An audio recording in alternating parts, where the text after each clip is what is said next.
Él se ajustaba la corbata frente al espejo del vestidor. Aquel espejo de marcos dorados que costaba más que nuestra primera casa. Recuerdo su voz. Una voz llena de una seguridad que no le pertenecía. Decía que el mundo por fin reconocía su genio. Que la empresa era su creación absoluta. Yo estaba sentada en la sombra, observando el brillo de sus gemelos de plata. No dije nada. No corregí sus palabras cuando se refirió a mí como su descanso. Como la mujer que solo cuidaba del hogar mientras él conquistaba imperios.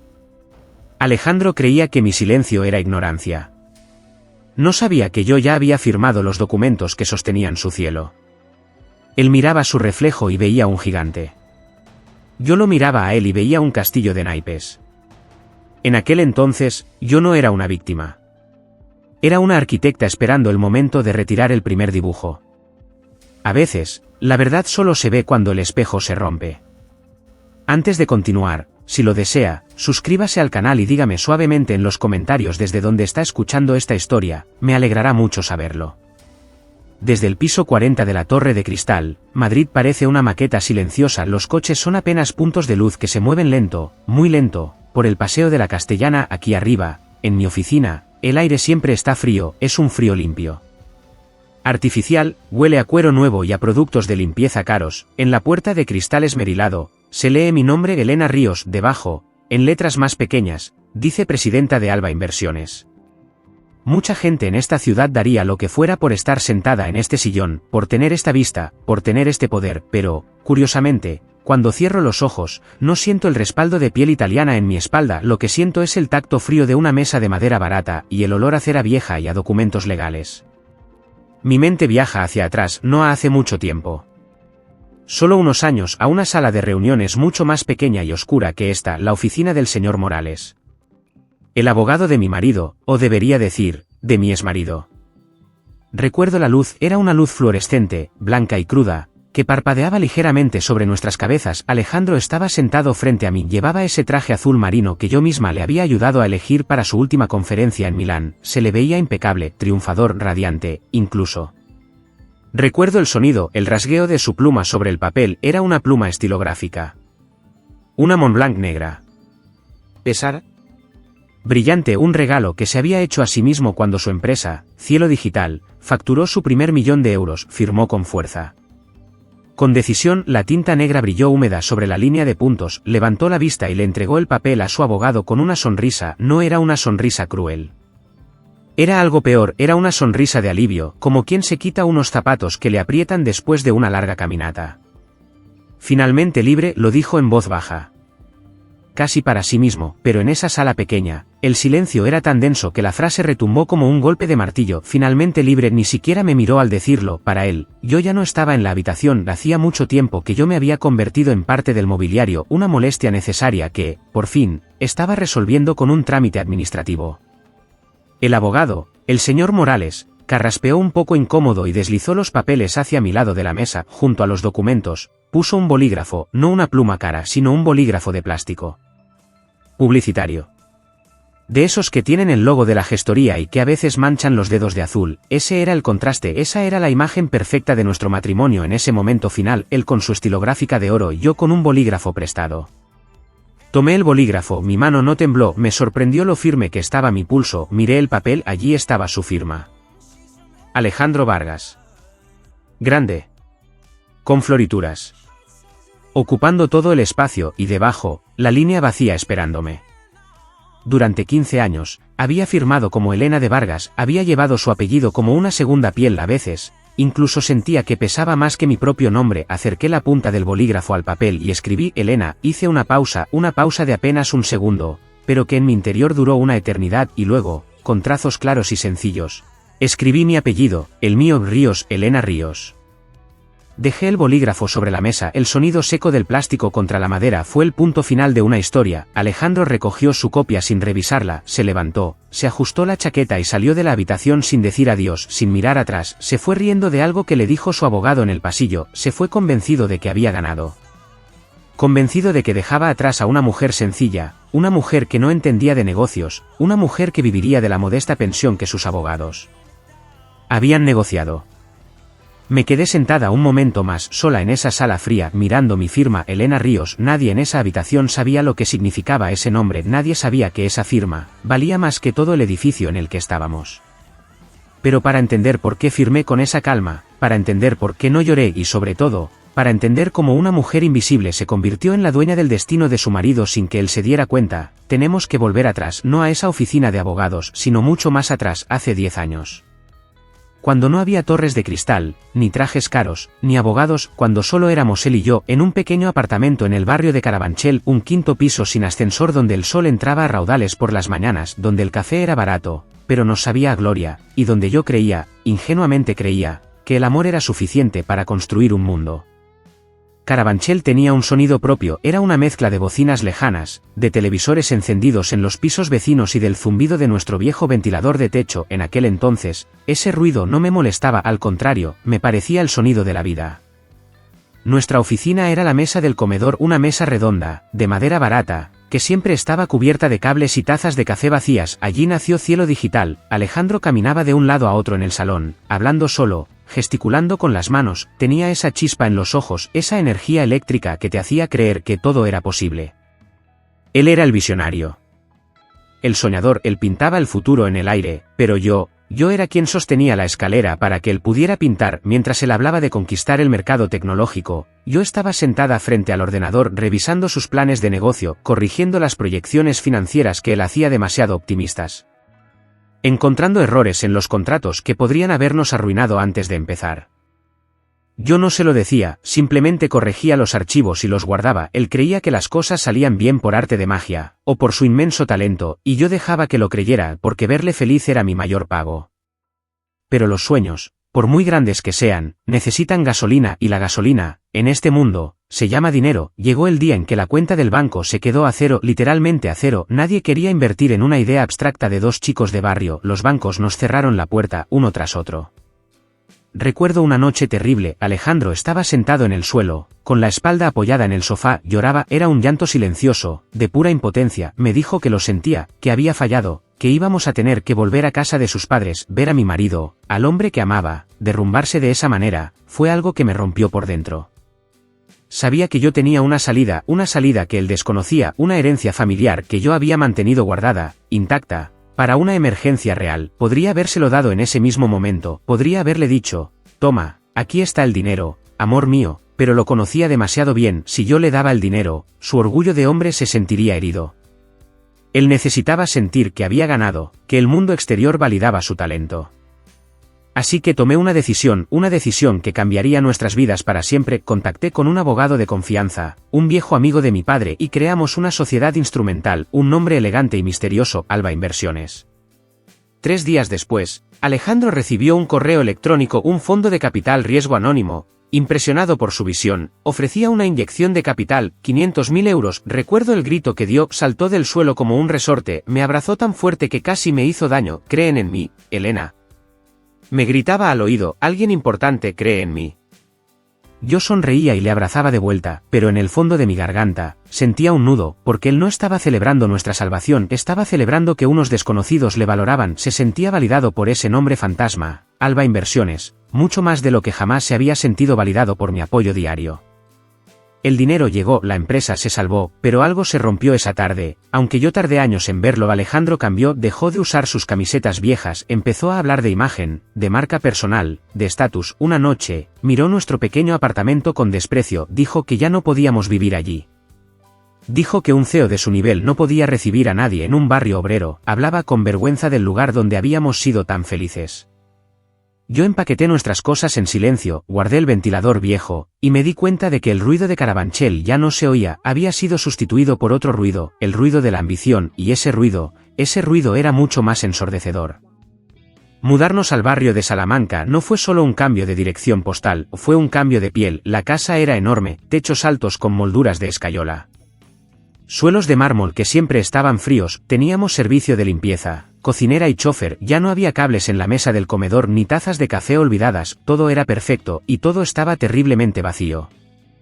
Alejandro se adaptó a esa vida con una facilidad que me asustaba, empezó a asistir a cenas, a galas benéficas, a reuniones en clubes privados. Al principio, yo iba con él, pero poco a poco, empecé a notar que yo, sobraba en las conversaciones, él ya no buscaba mi mirada para confirmar un dato, ya no me preguntaba qué opinaba sobre tal o cual socio. Yo me había convertido en algo decorativo, como un jarrón caro en una esquina del salón. Y luego llegó ella, Raquel Fuentes, la nueva directora de marketing, joven. Brillante. Ambiciosa, no la culpo a ella. De verdad que no, ella solo ocupó el espacio que Alejandro le abrió, pero empecé a notar las diferencias, pequeños detalles que duelen más que un grito. Alejandro reía con sus chistes de una forma que hacía años que no reía con los míos. Cuando hablaban de trabajo, sus ojos brillaban con esa misma admiración que antes me pertenecía a mí. Conmigo, su mirada cambió, pasó del amor, a la costumbre y de la costumbre, a algo mucho peor, a la lástima. Me miraba como se mira a una mascota vieja y leal, que ya no sirve para cazar pero a la que se le tiene cariño. El punto de quiebre fue la fiesta de verano en Sotogrande. El aire olía a mar y a jazmín. Yo llevaba un vestido de seda azul que me había costado una fortuna, intentando encajar, pero estuve sola casi toda la noche. Él estaba en el centro del jardín, copa en mano, rodeado de inversores y, por supuesto, de Raquel. En un momento dado, un socio importante se acercó y preguntó por mí. Alejandro se giró, me señaló vagamente con la mano y dijo 3 palabras que se me clavaron en el pecho: esta es mi mujer, sin decir mi nombre, sin presentarme como su compañera, solo mi mujer, como quien dice este es mi coche o este es mi reloj, y acto seguido, se dio la vuelta para seguir brindando con Raquel. Esa noche no dormí, pero la confirmación final no llegó con un beso robado o una marca de carmín, llegó de la forma más fría posible, por correo electrónico. Recordad que yo, a través de Alba Inversiones, tenía acceso a todas las cuentas de la empresa como auditora externa, nadie lo sabía. Ni siquiera él. Una noche, saltó una alerta, una factura, un hotel de gran lujo en París, suite presidencial, cena para 2, fecha del fin de semana pasado, cuando él me dijo que tenía una conferencia aburrida y solitaria. Me quedé mirando la pantalla del ordenador en la oscuridad de mi despacho, el corazón no me latía rápido, al contrario.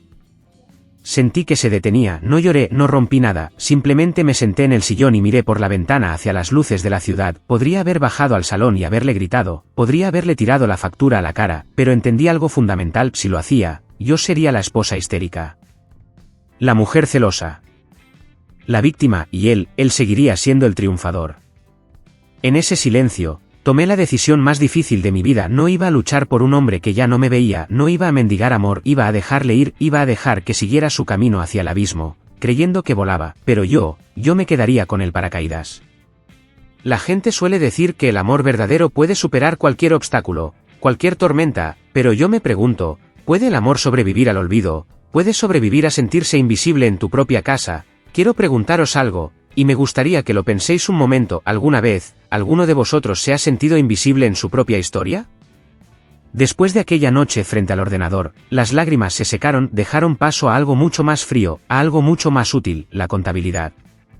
Dicen que el amor es ciego, pero los números siempre dicen la verdad. Durante las semanas siguientes, dejé de ser solo la esposa dolida, me convertí en lo que siempre había sido en secreto: una gestora. Mientras Alejandro elegía corbatas para sus galas y reservaba restaurantes, yo elegía mi estrategia. Mis reuniones no eran en lugares de moda, eran en una pequeña oficina en el Paseo de La Habana. Allí me esperaba Sofía Herrera. Mi abogada. Sofía no es como el señor Morales, el abogado de Alejandro. Ella no necesita plumas de oro, ni voces altas, ni trajes llamativos. Ella escucha. Y cuando habla, cada palabra es un bisturí. Le dije claramente lo que quería: un divorcio limpio, rápido, sin gritos. Preparamos un convenio regulador muy específico. Había una cláusula clave en ese documento, una cláusula que Sofía redactó con maestría: la separación total de los bienes generados antes y durante el matrimonio, sin reclamaciones posteriores. Sabíamos que Alejandro firmaría sin leer la letra pequeña, porque en su cabeza, él era el rico. Él era el exitoso, él creía que tenía que proteger su fortuna de mí. No sabía que, en realidad, yo me estaba protegiendo de él. Pero antes de llegar a la firma, tuve que hacer algo que me revolvió el estómago: una auditoría final. Mi equipo financiero de Alba Inversiones y yo revisamos cada movimiento de Cielo Digital. Fue como hacer una autopsia a mi propio matrimonio. Encontré transferencias que no tenían justificación comercial, viajes a islas exóticas que figuraban como prospección de mercado, facturas de joyerías cargadas como gastos de representación, y el alquiler de un apartamento de lujo en el centro, camuflado como oficina satélite. Sumé las cifras en mi calculadora, el total ascendía a 80.000 euros sacados de la caja de la empresa, dinero que no era suyo, dinero que pertenecía a los accionistas, es decir, dinero que, en gran parte, me había robado a mí. Podría haber usado esa información para destruir su reputación al instante, podría haberle denunciado por administración desleal, pero no lo hice, simplemente guardé los archivos PDF en una carpeta segura. No era venganza, era mi seguro de vida, era la garantía de que, cuando todo estallara, yo tendría el control. Vivir esa doble vida me estaba agotando. Por la noche, en las cenas, tenía que sonreír y servirle el vino, tenía que escucharle hablar de honestidad, de valores empresariales, de esfuerzo, sabiendo lo que yo sabía, sintiendo el peso de su traición en cada gesto amable que fingía tener conmigo. Me sentía como una actriz en una obra que ya ha durado demasiado. A veces, me miraba al espejo del baño y me preguntaba cuánto tiempo más podría aguantar la máscara. Finalmente, preparé el documento más importante, la carpeta de Alba Inversiones. Allí estaba la prueba física, los contratos originales de hace 10 años, la prueba de que ese fondo de inversión fantasma, el que salvó la empresa cuando nadie daba un céntimo por ella, era yo. Yo poseía el 40% de Cielo Digital. Más otro 10% que había ido adquiriendo silenciosamente a pequeños socios que se marcharon. Yo era su socia mayoritaria, y él era solo un empleado de lujo que había olvidado quién pagaba la luz. Todo estaba listo sobre mi escritorio, las carpetas alineadas, los datos verificados, solo faltaba una cosa, su firma en el papel de divorcio, esa firma que él creía que era su liberación y que en realidad, iba a ser el comienzo de su caída. Volvamos a esa sala, a ese momento exacto. El sonido que más recuerdo no es el de la pluma rasgando el papel, es el sonido del reloj de muñeca de Alejandro, un reloj de oro, pesado, ostentoso, tic. Tac. Tic. Tac, cada segundo marcaba el final de una era.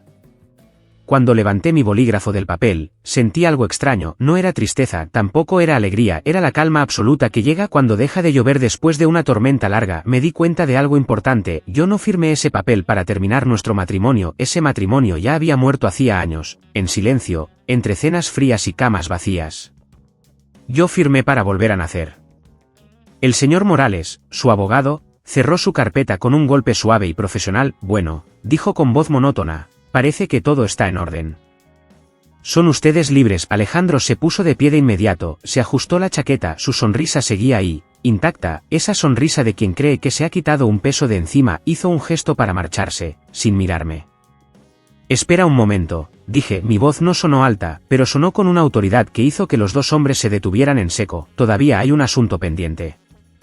Metí la mano en mi bolso, saqué una carpeta de cuero azul, no era gruesa, solo contenía 3 hojas, la deposité sobre la mesa de caoba con mucha suavidad, el cuero hizo un sonido sordo al tocar la madera fría.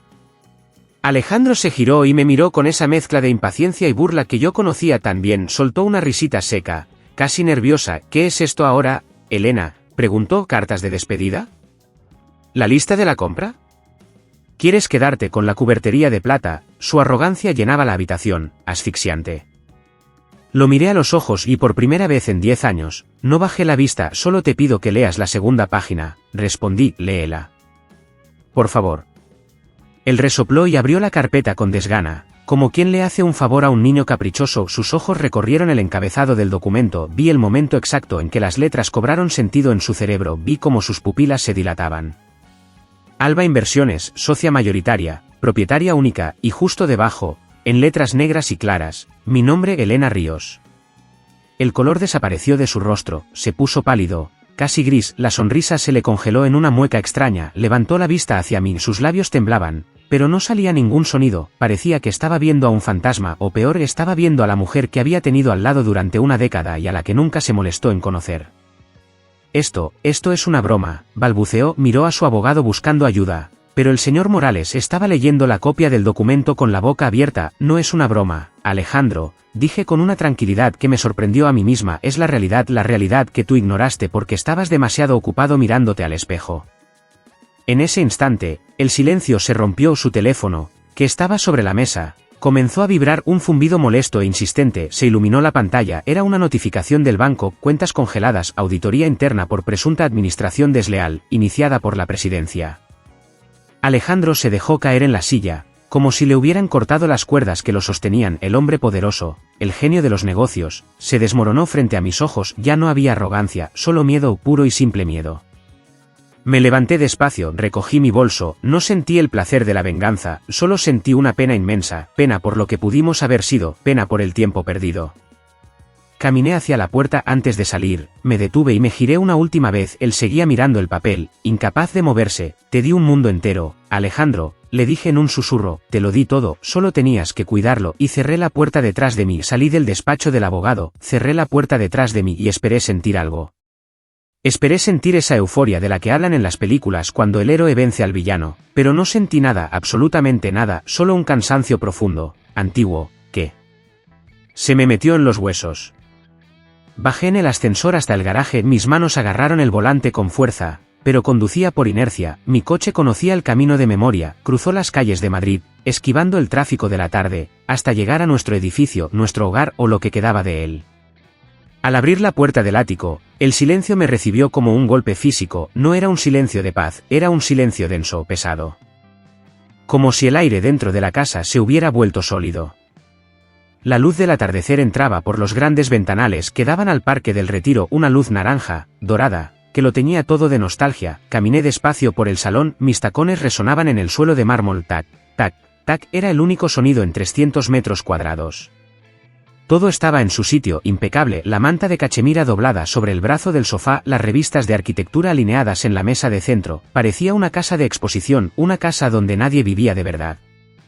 Fui hacia el dormitorio principal, me detuve en el umbral, la cama estaba hecha, perfecta, tensa, pero mis ojos se fueron a su mesita de noche, allí estaba su libro, una novela histórica que había empezado la semana pasada, tenía la esquina de la página 20 doblada, un gesto tan suyo, tan cotidiano. Alejandro nunca usaba marcapáginas.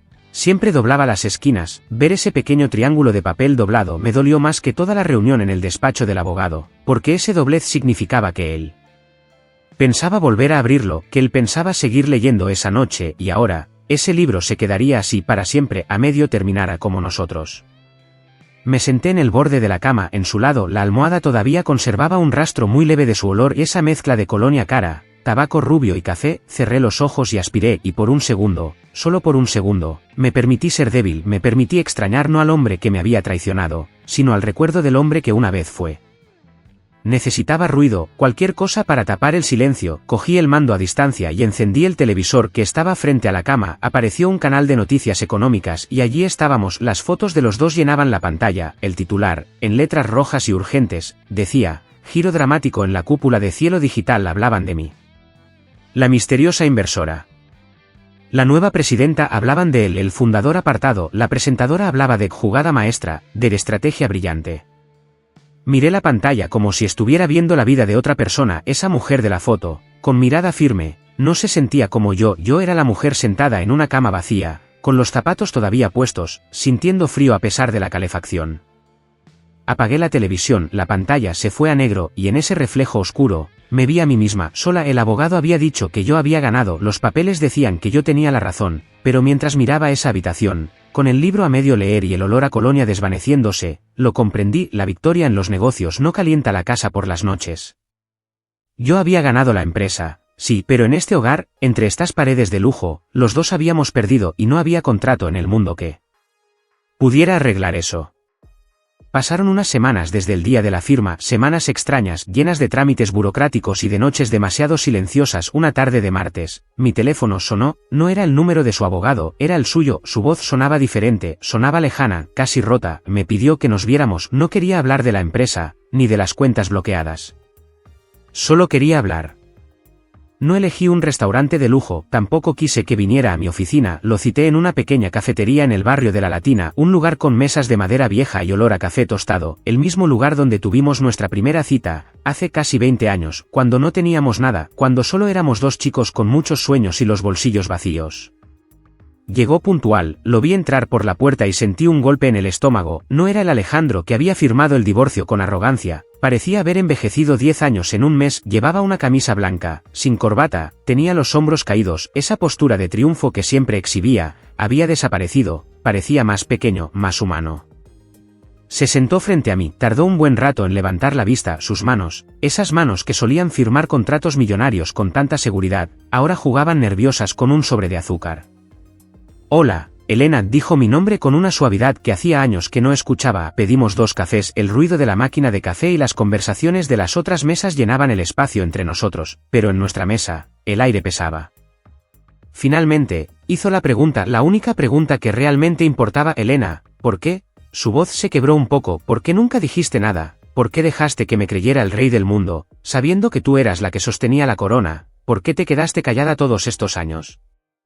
Lo miré fijamente, ya no sentía rabia, tampoco sentía el deseo de herirlo, solo sentía una inmensa compasión por el hombre que tenía delante, un hombre que se había perdido en su propio laberinto. Dejé mi taza sobre la mesa con suavidad, suspiré, no le hablé de estrategias financieras, no le hablé de la sociedad Alba Inversiones, le respondí con la verdad del corazón. Porque dejaste de verme, Alejandro, se lo dije muy despacio, dejaste de verme hace mucho tiempo, mirabas a través de mí, como si yo fuera de cristal, y cuando una persona no quiere ver, las palabras no sirven de nada. Si te lo hubiera dicho, tu orgullo no lo habría soportado, preferí el silencio, porque el silencio era lo único que nos quedaba en común. Él cerró los ojos, asintió levemente, como si recibiera un golpe invisible. Tienes razón, murmuró, luego, levantó la mirada y me confesó algo que nunca esperé escuchar. Me dijo que mi calma siempre le asustaba, que mi capacidad para resolver problemas sin hacer ruido le hacía sentir innecesario. Me sentía pequeño a tu lado, Elena, por eso busqué el aplauso fuera. Por eso busqué a alguien que me mirara como a un ídolo, no como a un igual. Escuchar aquello fue doloroso, pero también fue liberador. Entendí que su traición no tenía que ver con mi valor, sino con su inseguridad. No era que yo no fuera suficiente, era que yo era demasiado real para su fantasía. Terminamos el café, no hubo gritos, no hubo lágrimas dramáticas, solo 2 personas adultas aceptando que el camino se había bifurcado. Pagó la cuenta, un gesto antiguo, casi automático. Nos levantamos, hubo un momento de duda, ese instante incómodo en el que no sabes si dar la mano o un beso en la mejilla. Al final, solo asentimos. Cuídate, Alejandro, le dije. Tú también, Elena. Lo vi salir por la puerta, se mezcló con la gente de la calle, caminaba despacio, con las manos en los bolsillos. Ya no era mi marido ni mi socio, era solo un desconocido con el que compartía muchos recuerdos. Me quedé sentada un momento más, sola en esa mesa de madera vieja, mirando la taza vacía, pensando en lo frágil que es el amor cuando se llena de silencios. Si todavía me escuchas, te pido que comentes con el número 1 aquí abajo, solo para saber que alguien me acompaña en este tramo final. Tu presencia es el mayor aliento para continuar. Tomar el mando de Cielo Digital no fue un acto de victoria, fue un acto de resistencia. La gente piensa que sentarse en el sillón presidencial es el final feliz de la historia, pero para mí, fue el comienzo de la guerra más dura, no una guerra contra Alejandro, sino una guerra contra el mundo que él había dejado atrás. Recuerdo perfectamente mi primera reunión con el Consejo de Administración. 12 hombres sentados alrededor de una mesa ovalada inmensa, el aire en la sala era frío, me miraban con desconfianza. Para ellos, yo no era la inversora inteligente que había salvado la empresa hace una década, para ellos, yo era simplemente la exmujer, la intrusa, una ama de casa que jugaba a ser ejecutiva porque tenía el corazón roto. No alcé la voz, no di un discurso motivacional, simplemente, puse las carpetas sobre la mesa. Tenía un plan de reestructuración, no quería borrar el legado de Alejandro, quería limpiarlo, quería quitar todo el ruido, todos los gastos superfluos, y volver a lo que hacíamos bien, la tecnología. Arturo Sandoval, el director de tecnología, estaba sentado al final de la mesa, era el hombre más leal a Alejandro, su mano derecha durante años. Me miraba con los brazos cruzados, desafiante. Sabía que si él se iba, la mitad del equipo técnico se iría con él. Lo miré directamente a los ojos. Arturo, le dije con calma, no estoy aquí para quemar la casa. Estoy aquí para arreglar los cimientos, necesito que confíes en mí. No por lealtad, sino por profesionalidad. Hubo un silencio largo, muy largo. Finalmente, Arturo asintió despacio, y en ese gesto, supe que había ganado mi primera batalla. Pero los enemigos no solo estaban dentro, estaban fuera, y tenían hambre. Julián Romero, nuestro mayor competidor, olió la sangre en el agua, aprovechó el caos de nuestro divorcio para atacar. Empezaron a salir rumores en la prensa, decían que Cielo Digital estaba a la deriva, que sin el carisma de Alejandro, la empresa se hundiría en 6 meses. Julián empezó a llamar a nuestros mejores clientes, les invitaba a cenas caras, les prometía el oro y el moro si rompían sus contratos con nosotros. Alejandro habría respondido con furia, habría dado una entrevista explosiva. Habría demandado. Yo elegí el silencio y el trabajo. Mientras Julián hablaba con los periodistas, yo visitaba a nuestros clientes uno a uno, sin cenas de lujo, solo con datos. Con garantías. Les demostré que la empresa era sólida, porque yo siempre había sido la que controlaba las cuentas. Fueron meses agotadores, llegaba a la oficina antes de que saliera el sol y me iba cuando las limpiadoras empezaban su turno de noche, construí un equipo nuevo, no despedí a nadie por haber sido amigo de mi exmarido, mantuve a la gente válida, quería que trabajaran para el proyecto, no para una persona. Poco a poco, el miedo en los pasillos desapareció. La gente empezó a saludarme, no por obligación, sino con respeto. Pero el precio fue la soledad absoluta. Recuerdo una noche en particular, eran las 3 de la madrugada, estaba sola en mi despacho, rodeada de tazas de café frío y montañas de papel, mis ojos ardían de cansancio, acababa de solucionar una crisis grave con un servidor que se había caído, estaba tan agotada que mi cerebro dejó de funcionar por un segundo. Por inercia, cogí mi teléfono móvil, mi dedo buscó el número de Alejandro en la lista de favoritos, quería llamarle, quería decirle, Dios mío, no te imaginas lo que ha pasado hoy. Estoy muerta de sueño, quería compartir la carga, como hacíamos al principio, en el piso de Carabanchel. El teléfono dio el primer tono antes de que yo reaccionara, colgué de golpe, el teléfono cayó sobre la mesa con un ruido seco, me quedé mirando la pantalla negra, el corazón me latía muy rápido, en ese despacho enorme, con vistas a toda la ciudad iluminada, me sentí más pequeña que nunca, me di cuenta de que ya no había nadie al otro lado de la línea. Nadie para escuchar mis quejas, nadie para decirme que todo saldría bien. Esa noche, no volví a casa, me quedé dormida en el sofá de la oficina, tapada con mi abrigo y al día siguiente, cuando salió el sol, me lavé la cara, me puse los tacones y seguí trabajando porque ahora yo era Elena Ríos y Elena Ríos no tenía tiempo para mirar atrás. Ha pasado un año completo, 12 meses desde que el nombre de Alejandro Vargas dejó de encabezar los memorandos de esta oficina, 12 meses desde que tomé las riendas de Cielo Digital, la empresa ahora es un motor imparable, hemos crecido. Hemos innovado, los números en las pantallas son de un color verde brillante, constante y sólido, he demostrado lo que tenía que demostrar a los inversores. A los empleados y sobre todo, a mí misma.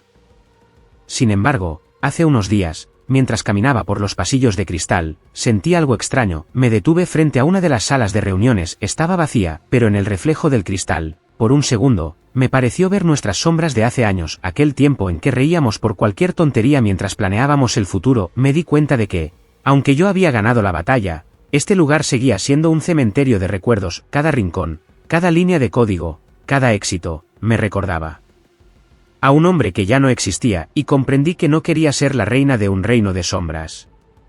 Tomé una decisión que nadie esperaba, acepté la oferta de compra de una gran multinacional, fue una negociación larga y minuciosa, no buscaba el precio más alto, buscaba la seguridad de mi gente, me aseguré de que cada contrato se respetara, de que Arturo Sandoval y su equipo tuvieran un lugar donde seguir creciendo. Cuando finalmente puse mi firma en el contrato de venta, no sentí que estaba perdiendo algo, sentí que estaba comprando mi libertad.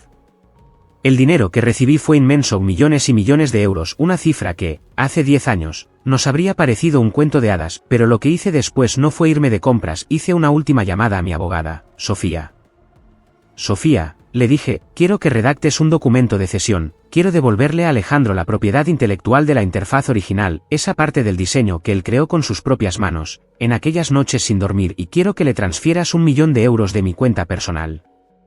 Sofía se quedó en silencio al otro lado de la línea. Elena, me dijo, no estás obligada a hacer esto legalmente, él no tiene derecho a nada después del acuerdo que firmó, lo sé, respondí, pero no lo hago por él, lo hago por mí, no quiero que Alejandro Vargas sea una víctima en su propia historia, no quiero que pueda decir, ni siquiera a solas, que le robé su talento o su esfuerzo, quiero que tenga lo suficiente para volver a empezar, si es que todavía tiene ese fuego dentro, y quiero que, al hacerlo, se rompa el último hilo que me une a su destino, quiero estar a mano con el pasado. Esa misma noche, me quedé sola en mi casa, había cajas de mudanza por todas partes, me senté en el suelo, cerca de la chimenea apagada, cogí un papel y un bolígrafo, y empecé a escribir una carta, no era una carta de amor, tampoco era una carta de odio, era una carta de verdad. Escribí sobre los años de silencio, sobre cómo yo también me equivoqué al callar tanto tiempo, confesé que mi silencio fue una muralla que yo misma ayudé a construir, admití que, a veces, mi prudencia fue una forma de orgullo, le conté que le perdonaba no porque él lo mereciera, sino porque yo merecía vivir sin el peso de su traición. Escribí todo lo que nunca pude decirle mientras cenábamos en aquel comedor frío de mármol. Cuando terminé, me dolía la mano, leí la carta una vez. Despacio, sintiendo cada palabra en mi pecho y luego, busqué un encendedor, no iba a enviarla. Nunca tuve la intención de hacerlo, él no necesitaba leer esas palabras, era yo quien necesitaba escribirlas. Acerqué la llama a la esquina del papel, el fuego empezó a comerse las palabras sobre mi culpa, luego las palabras sobre su olvido, las llamas eran azules y amarillas, bailando en la oscuridad del salón. Vi cómo el papel se arrugaba, convirtiéndose en ceniza gris y ligera, me quedé allí, mirando hasta que la última chispa se apagó. En ese momento, sentí un vacío inmenso, pero era un vacío limpio, como una habitación recién pintada, esperando a ser amueblada. Ya no era la esposa de Alejandro, ya no era la presidenta de Cielo Digital, solo era Elena y por primera vez en mi vida adulta, no sabía qué iba a pasar mañana. Ese es el verdadero precio de la libertad. La incertidumbre absoluta y, curiosamente, mientras recogía las cenizas con cuidado, me di cuenta de que no tenía miedo. Mañana me iré de Madrid, dejaré atrás las torres de cristal y los ruidos de la ambición, me llevo conmigo mis errores, mis aciertos y una paz que no se puede comprar con dinero. He cerrado el libro y aunque las últimas páginas fueron difíciles de escribir, el final ha sido justo ahora, el papel está en blanco otra vez y esta vez, yo seré la única que sostenga la pluma. Han pasado algunos años desde que dejé Madrid, ya no despierto con el ruido de las sirenas de la Castellana, ni con el zumbido constante del aire acondicionado de la torre de cristal. Ahora, el sonido que me despierta es el de las olas rompiendo suavemente contra las rocas, es un sonido rítmico. Eterno, como si la tierra misma estuviera respirando a mi lado. Vivo en una casa pequeña en la costa de Mallorca, es una casa de paredes blancas y contraventanas de color verde pálido, el suelo es de barro cocido, de ese que guarda el calor del día hasta mucho después de que se ponga el sol. Aquí no hay mármol frío, no hay cristales que me separen del mundo, solo hay luz. Una luz limpia que entra por las ventanas desde muy temprano y lo inunda todo de una paz que todavía me sorprende. Mi vida es muy sencilla ahora, me gusta esa sencillez. Por la mañana, camino por la orilla del mar con mi perro, siento la arena húmeda y fría bajo mis pies descalzos, me detengo a recoger alguna concha o simplemente a mirar cómo la espuma desaparece en la orilla. Me gusta esa sensación de realidad, de estar conectada a algo que no son números, ni estrategias, ni contratos legales. Luego, regreso a casa y tomo un café en el porche, mirando el jardín de lavanda y hierbabuena que yo misma cuido. Sigo trabajando. Por supuesto, gestiono Alba Inversiones desde mi despacho con vistas al Mediterráneo, invierto en proyectos que me ilusionan, pequeñas empresas locales, artesanos que buscan mantener tradiciones, proyectos de tecnología que realmente ayudan a las personas. Ahora elijo con el corazón, no solo con la calculadora. Trabajo un par de horas al día y el resto del tiempo es mío, completamente mío. Ayer, mientras desayunaba en la plaza del pueblo, abrí un periódico, en una página secundaria, en un rincón pequeño de la sección de economía, vi un nombre que me detuvo el aliento por un segundo: Alejandro Vargas. La noticia hablaba de una pequeña empresa de diseño gráfico y consultoría creativa en Valencia. Decía que estaban recibiendo premios por su enfoque humano y sencillo, decía que el fundador, después de una etapa difícil en la capital, buscaba volver a las raíces de la creatividad. Había una foto pequeña, Alejandro aparecía más canoso, llevaba una camisa de lino corriente, sin corbata, sus ojos ya no tenían ese brillo de ambición desmedida que tanto me asustaba al final, parecía tranquilo. Me quedé mirando la foto un buen rato y sentí una calma profunda, no hubo rastro de amargura, no sentí deseos de que le fuera mal, ni tampoco una nostalgia dolorosa, simplemente sonreí de manera imperceptible, cerré el periódico y seguí disfrutando de mi café. Aquel hombre de la foto ya no era mi marido, ni siquiera era mi enemigo. Era un personaje de una historia que leí hace mucho tiempo y que ya he terminado de procesar. Me alegré, de verdad, de que hubiera encontrado su propio camino entre las cenizas de lo que destruyó. A veces, la gente que me conoce de mi etapa anterior me pregunta si no me siento sola, me preguntan si no echo de menos el poder, los coches oficiales, las cenas con ministros, la adrenalina de las grandes operaciones financieras. Yo les miro y sonrío. Es difícil explicarles que el poder es una jaula muy brillante, pero una jaula al fin y al cabo. Tengo cicatrices, claro que las tengo. Hay noches en las que el silencio de la casa se vuelve un poco más pesado. Noches en las que recuerdo el vacío de la traición y el peso de los secretos que tuve que guardar. Esas marcas están ahí, grabadas en mi memoria, pero las cicatrices ya no duelen, son como los mapas de los antiguos navegantes, me recuerdan dónde estuve, qué tormentas atravesé y cómo logré llegar a este puerto seguro. He aprendido que el éxito no se mide por la altura del edificio donde trabajas, ni por cuántos ceros tiene tu cuenta corriente, ni por la cantidad de personas que se giran a mirarte cuando entras en una fiesta elegante. El éxito es esto que tengo ahora, es poder respirar hondo sin sentir un nudo en la garganta, es poder mirar al espejo y reconocer, con orgullo, a la mujer que me devuelve la mirada, es tener el alma en paz. Ahora mismo, Estoy sentada en mi porche, el sol está empezando a esconderse tras el horizonte, el cielo se ha teñido de un color violeta y naranja que parece pintado a mano, miro hacia el mar, es tan inmenso. Tan ajeno a nuestras pequeñas tragedias humanas, al mar no le importan nuestras traiciones, ni nuestros divorcios, ni nuestras cuentas bancarias, él simplemente existe, está ahí, amplio y sereno, recordándome que la vida siempre sigue adelante. Me quedo aquí quieta, sintiendo la brisa salada en la cara y ya no necesito planes maestros, ya no necesito demostrarle nada a nadie, tener este horizonte frente a mí, después de tantos años de ruido y de sombras, es más de lo que jamás me atreví a soñar y comprendo, con una claridad absoluta, que no necesito nada más que este silencio, esta paz, simplemente, es suficiente.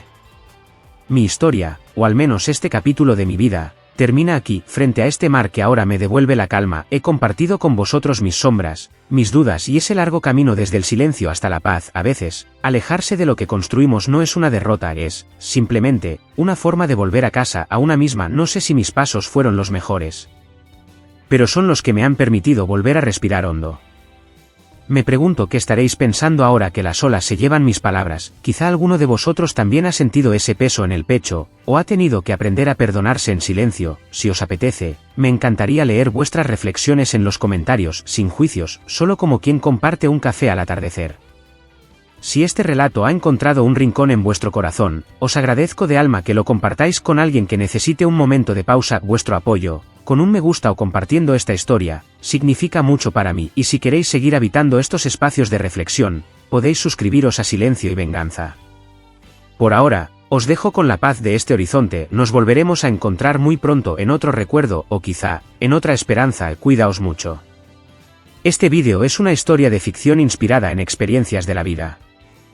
No fue creado para juzgar a nadie, sino como una invitación tranquila a reflexionar sobre la forma de vivir y sobre nuestras relaciones con los demás. Los personajes, los nombres y los lugares no tienen relación con la realidad y han sido modificados para no causar daño a nadie. Ojalá que, a través de esta historia, pueda detenerse un momento y recordar su propia vida y a las personas que son importantes para usted.